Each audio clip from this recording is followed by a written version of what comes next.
మామిడి పండ్ల వ్యాపారానికి సంబంధించిన విషయం కాదు. రెండు పెద్ద దేశాల మధ్య నడుస్తున్న ఒక high voltage diplomatic suspense thriller. సరిగ్గా 20 ఏళ్ల క్రితం అంటే 2006లో జపాన్ భారత్ మధ్య ఒక చారిత్రాత్మక ఒప్పందం కుదిరింది.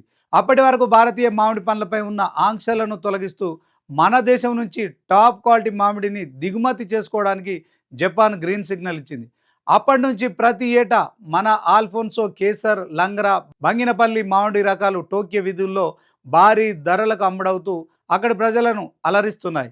కానీ 2 దశాబ్దాలు సజావుగా సాగిన ఈ ప్రయాణంలో ఒక్కసారిగా బ్రేకులు పడ్డాయి. ఈ 2026 మే నెలలో జపాన్ తీసుకున్న ఒకే ఒక్క నిర్ణయం ఇప్పుడు అంతర్జాతీయ వాణిజ్య వర్గాల్లో ఫెను తుఫాను సృష్టించింది.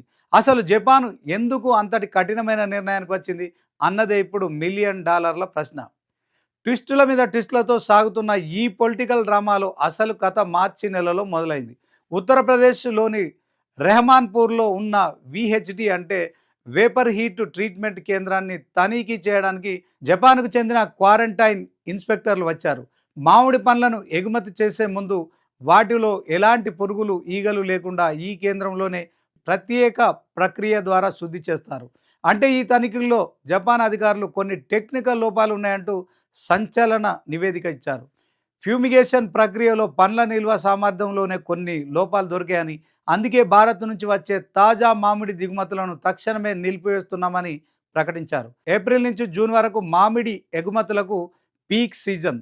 సరిగ్గా వ్యాపారం జోరుగా సాగాల్సిన సమయంలోనే జపాన్ ఈ కోలుకోలేని దెబ్బ కొట్టింది. ఈ మొత్తం వ్యవహారాన్ని పరిశీలిస్తున్న అంతర్జాతీయ విశ్లేషకులు దీని వెనుక బలమైన జియో పాలిటిక్స్ ఉండొచ్చని అనుమానిస్తున్నారు.